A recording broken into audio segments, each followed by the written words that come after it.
उस आत्मा को पाया है, ना कि कर्मों के द्वारा। आज हमें सीखने की जरूरत है प्रियो। बाइबल इस बात को बताती है, मैं तुमसे केवल यह जानना चाहता हूं कि तुमने आत्मा को क्या व्यवस्था के कामों से या विश्वास के समाचार से पाया है। हाँ प्रियो, वो जो सुसमाचार है जो इस बात को बताता है कि यीशु मेरे और आपके पापों के लिए क्रूस पर मरा, क्योंकि उसका ना तो शुरुआत है ना अंत है, वो तो शुरू से ही था। और वो तो जन्म सिर्फ मेरे और आपके पाप की खातिर इस पृथ्वी पर आया, मगर बाइबल साफ बताती है कि उस सुसमाचार में सामर्थ है, मेरे और आपके पाप के लिए क्रूस पर मरा और मर के गाड़ा गया और तीसरे दिन मृतकों में से जी उठा। जब हम इस बात पर, इस सुसमाचार पर, इस आनंद के सुसमाचार पर जब विश्वास करते हैं, तभी मैं और आप बचाए जाते हैं। मगर आज हम उस क्रूस की बात को छोड़ के, उस पुनरुत्थान की बातों को छोड़ के हम जन्म की बातों पर ज्यादा फोकस कर रहे हैं।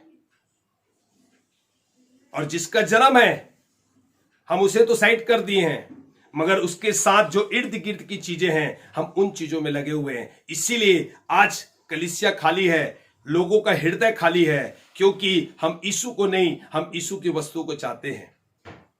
क्या तुम ऐसे निर्बुद्धि हो कि आत्मा की रीति पर आरंभ करके अब शरीर की रीति पर अंत करोगे? मैं और आप पाप में मरे थे, खुदा का जीवन आया और प्रियो मेरा और आप आत्मा फिर से जीवित हो गया। हम अब आत्मा की रीति के अनुसार चले। किसने तुझे जादू कर दिया इन आंखों के द्वारा? प्रियो बताना चाह रहा हूं, हमने विधि परायणता मसीह नहीं बनना है। विधि परायणता मसीह नहीं बनना है, हमें आत्मा परायणता मसीह बनना है। कि हम शुरुआत तो शरीर से किए थे, मगर अंत आत्मा से करें। मगर आज क्या हो जा रहा है, हम आत्मा से शुरुआत तो कर दिए, मगर अंत हमारा शरीर हो जा रहा है। और इन संसार के रीति रिवाजों में हम इस प्रकार फंस चुके हैं और लोग वहां पर नाश हो रहे हैं। प्लीज इस बात को सीखें। सातवीं और अंतिम बात, इस्राएल देश को श्राप देना। मगर बाइबल क्या बताती है, मेरे साथ निकाले। उत्पत्ति 12 के 3 पद को देखते हैं। उत्पत्ति 12 का 3, जो तुझे आशीर्वाद दे उन्हें मैं आशीष दूंगा, जो तुझे कोसे उसे मैं श्राप दूंगा, और भूमंडल के सारे कुल तेरे द्वारा आशीषित होंगे। तो यहां पर परमेश्वर अब्राहम को बोल रहा है, और सिर्फ अब्राहम को नहीं, अब्राहम के द्वारा पूरे वंश को इस बात को बोल रहा है, जो तुझे श्रापित करेगा मैं उसे श्रापित करूंगा, और जो तुझे आशीषित करेगा मैं उसे क्या करूंगा? आशीषित करूंगा। और तेरे द्वारा सारे भूमंडल के लोग क्या होंगे? आशीषित होंगे।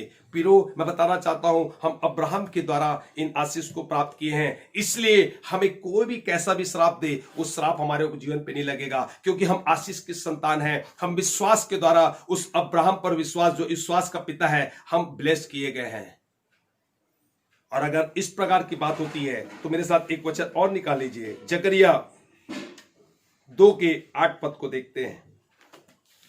जकरिया 2 के 8, क्योंकि सेनाओं का यहोवा यूं कहता है, उस तेज के प्रकट होने के बाद, जो परमेश्वर का तेज है, जो प्रकाश है, प्रकट होने के बाद उसने मुझे उन जातियों के पास भेजा। किन जातियों के पास? जो तुम्हें क्या करती थी? लूटती थी। क्योंकि जो तुमको छूता है वो मेरी आंख की पुतली को छूता है। प्रियो, आज हमें इस बात को जानने की जरूरत है कि वास्तविक में जो लोग हमारे साथ गलत किए हैं, और बाइबल साफ बताती है, उस तेज के प्रकट होने के बाद उसने मुझे उन जातियों के पास भेजा जो तुम्हें लूटती थी। भले हमारे साथ कैसे भी उन्होंने गलत व्यवहार किया, परमेश्वर का तेज लेके हम जब जाएंगे, क्योंकि जो तुमको छूता है वह मेरी आंख की पुतली को छूता है। खुदा कहता है मैं तेरे साथ हूं, कोई बात नहीं, तुम्हारे साथ गलत किया गया है, कैसे भी किया है, तू जा, उस तेज को लेके जा। अगर जो कोई तुझे छुएगा वो मुझे, मेरी आंख की पुतली को छूता है, मैं तेरे साथ हूं। और प्रियो, जब आप उस तेज को लेके जाएंगे, उस उज्याले को लेके जाएंगे, तो निश्चय जो लोग अंधकार में उस मृत्यु के सैया में पड़े हैं, वो तेज उनकी आत्मिक आंखों को खोलेगा और उनका भी जीवन बचाया जाएगा। और जब उनका जीवन बचाया जाएगा तो निश्चय हम हैप्पी क्रिसमस आनंद के साथ बनाएंगे, क्योंकि बाइबल साफ बताती है जब एक व्यक्ति मन फिरा के वास्तविक में परमेश्वर के राज में आता है, स्वर्ग में बड़ा आनंद मनाया जाता है। यही तो एक बड़ा क्रिसमस है प्रियो। आज हम बताएं कि उद्धार करता, मगर आज हम उस रीति रिवाज परंपराओं में इस प्रकार फंस चुके हैं कि हमने खुदा को छोड़ के हम उनकी वस्तुओं में, उनकी चीजों में लग चुके हैं। मेरे साथ एक वचन, अंतिम वचन है और उसके बाद हम प्रार्थना करेंगे। यशायाह 43 के 26 पद को देखते हैं। यशायाह 43 का 26। बाइबल बताती है, मुझे स्मरण कर। परमेश्वर इस बात को बोल रहे हैं, परमेश्वर कह रहे हैं मुझे स्मरण कर। और जब हम परमेश्वर को स्मरण करते हैं तो बाइबल साफ बताती है, मैं और आप उसे स्मरण करें कि तू मुझे छुटकारा दे, कि लोगों को तू छुटकारा दे। मुझे उस पाप से छुटकारा जैसे दिया है वैसे तू लोगों को छुटकारा दे। और जब आप परमेश्वर को स्मरण करते हैं, आपको पता है एक यीशु का ही लहू है, लोगों को दुख से और उन तमाम पापों से छुटकारा दे सकता है। खुदा बोलता है मुझे स्मरण कर, मेरी ओर देख, मैं तुझे वो सामर्थ दूंगा, मैंने तुझे वो अधिकार दिया है कि जा लोगों को उस बंधुआई से छुड़ा के मेरे राज में लेके आ। और जब एक व्यक्ति आता है तब हम आनंद के साथ हम प्रियो हम उस क्रिसमस को, उस आनंद को मनाते हैं। क्रिसमस एक आनंद और शांति का प्रतीक है। और बताया क्रिसमस वो है कि हम जरूरतमंद को क्या करें, उनकी जरूरतों को पूरा करें। जो भूखे हैं उन्हें खाना खिलाएं, जो नंगे हैं उन्हें कपड़े पहनाएं, जो अनाथ हैं उन्हें घर लेके आएं, उन्हें उनकी जरूरत को पूरा करें। और तब बताएं कि भैया एक उद्धारकर्ता आपके जीवन में भी आना चाहता है, वो आपसे प्रेम करता है। एक क्रिसमस एक बहुत बड़ा अवसर है प्रियो कि हम लोगों को क्या करें, वहां पर नाश होने वाले को सुसमाचार बताएं। और जब उसके जीवन में जो जन्म लेगा, जब वो उद्धार पाएगा, हम हैप्पी क्रिसमस बड़े आनंद के साथ मना सकते हैं। Hallelujah, hallelujah. सिर्फ हम अपने लिए ना जिए, हम लोगों के लिए जिए, क्योंकि हमारा ही बचना काफी नहीं है। आज बहुत से लोग हैं जो खुदा के नाम को भी नहीं जानते। और ये अवसर है जो 25 तारीख पूरा संसार इस क्रिसमस को मनाता है। इस अवसर को हम वास्तविक में जाने ना दें। इस अवसर में हम सही बातों को बताएं कि भैया एक उद्धारकर्ता इस पृथ्वी में जन्मा है, उस पर, उसके कांधे पर वो प्रभुता परमेश्वर ने दी है। वो लोगों का उद्धार करेगा, वो लोगों को जीवन देगा, वो लोगों को आनंद देगा, वो लोगों को शांति देगा। Hallelujah, hallelujah. प्रिय, इस वचनों के द्वारा परमेश्वर आपको आशीष दे। आइए फिर हम प्रार्थना करेंगे। पिता, हम आपका धन्यवाद करते हैं इस सुंदर समय के लिए। आपने हमें इस बात को सिखाया कि क्रिसमस, खुदावन जिस दिन तू हमारे जीवन पे जन्म लिया था पिता, उस दिन से पिता हम, हमारे लिए सदा वो क्रिसमस, हैप्पी क्रिसमस है पिता, हम सदा आनंदित है। मगर आज ऐसे बहुत से लोग हैं जो भूखे प्यासे हैं, अनाथ है पिता, जिनके पास रहने के लिए जगह नहीं है पिता, पहनने के लिए कपड़े नहीं पिता। खुदावन, हम इस बात को जाने, क्रिसमस एक आनंद, एक शांति का प्रतीक है।